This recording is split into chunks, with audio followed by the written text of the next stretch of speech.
plants aren't doing justice. My husband, who sadly passed away last year, built this beautiful 2,300 gallon pond all by hand, by himself.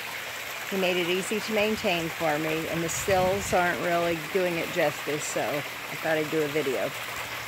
This is the clean water coming in from the filter at one end, and it's kind of long and narrow, about 3 feet deep.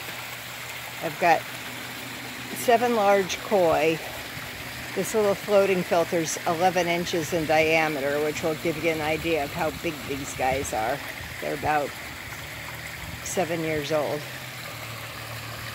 I think my water's so clear because I've got all these plants in shade. I like the shade sail. I do get a lot of leaves in here, but as we work our way down, my decoy heron, he might be working too. This papyrus started as 3 1-gallon plants. It keeps growing. I break it off and just shove it in the rocks. It's not even in soil. That giant philodendron on the left was the size of the one on the right when I planted it, but it's got tap roots in the water, so it's fed and watered 24/7, so it's a monster.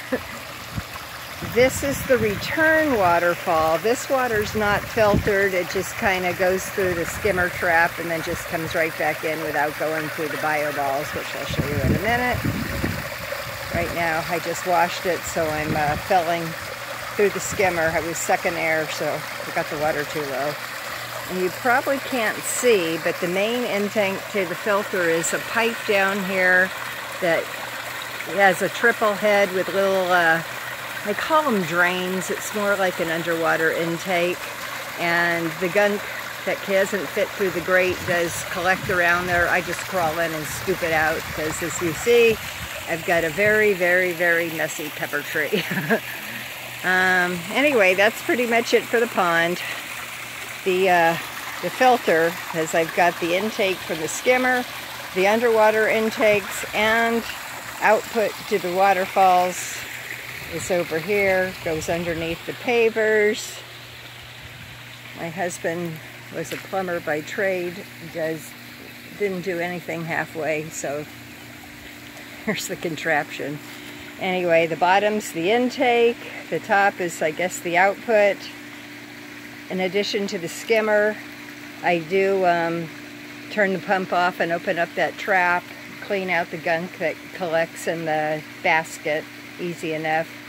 And then these are filobio balls, they call them, and they collect the small stuff that makes it past the traps. And then I just, I turn off the valve and I alternate between backwash and rinse. It goes out here into the yard, and I replace the water with the hose, as you saw earlier, and that's about it. But I've never added any kind of chemical or bacteria or anything, and I've got some of the clearest water I've ever seen, and my fish seem really happy. So that's it. Bye.